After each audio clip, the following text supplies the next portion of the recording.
बिना किसी time pass के वीडियो को स्टार्ट करते हैं। ज्वालामुखी पृथ्वी के भूगर्भ के आर्किटेक्ट है।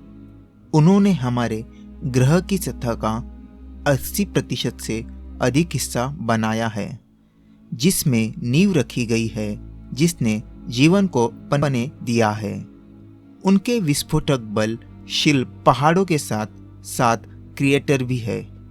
लावा नदियों धूमिल परिदृश्य में फैल गई, लेकिन जैसे जैसे समय टिकता है तत्व इन ज्वालामुखीय चट्टानों को तोड़ते हैं, पोषक तत्वों को उनकी पथरीली जेलों से मुक्त करते हैं और उल्लेखनीय रूप से उपजाऊ मिट्टी बनाते हैं, जिसने सभ्यताओं को पनपने दिया है।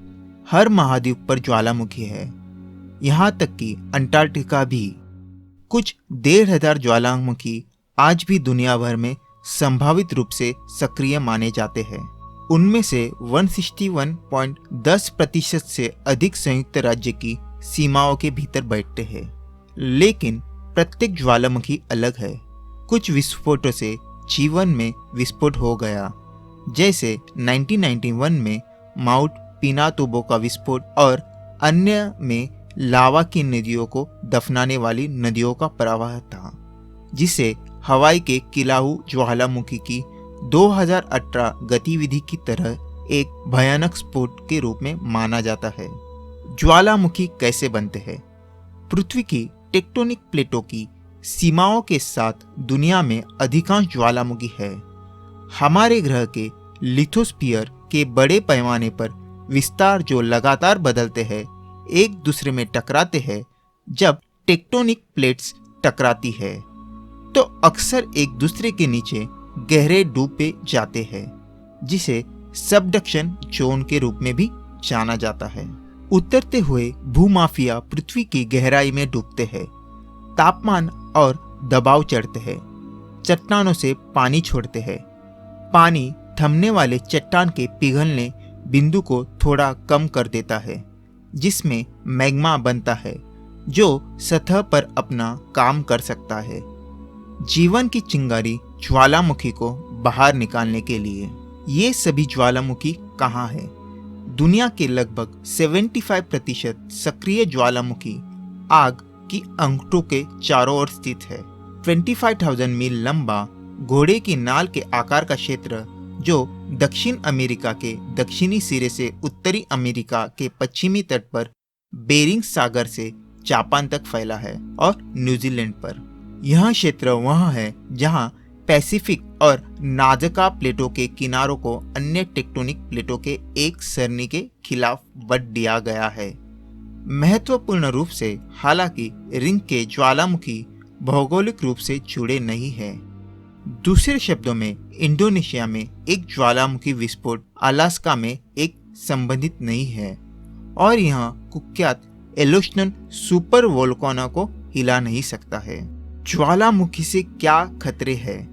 ज्वालामुखी के विस्फोटों से लावा प्रवाह से कई खतरे पैदा होते हैं। सक्रिय विस्फोटों के दौरान स्थानीय अधिकारियों की सलाह को ध्यान में रखना और आवश्यक होने पर क्षेत्रों को खाली करना महत्वपूर्ण है।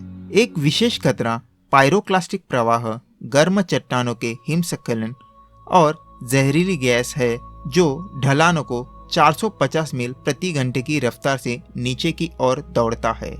79 ईसा में माउंट वेसुवियस के फटने के बाद पोम्पेई और हरेकुलेनियम के लोगों को सफाया करने के लिए इस तरह की घटना की जिम्मेदारी थी।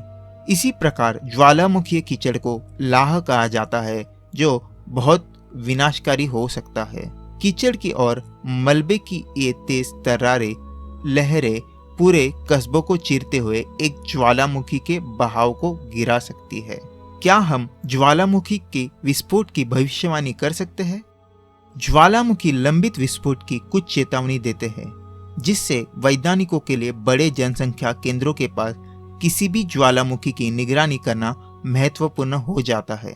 चेतावनी के संकेतों में ज्वालामुखी के किनारों के छोटे भूकंप, सूजन या उभार शामिल है, और इसके सरों से गैसों का उत्सर्जन बढ़ा है। उन संकेतों में से कोई भी जरूरी नहीं है कि एक विस्फोट आसन्न है।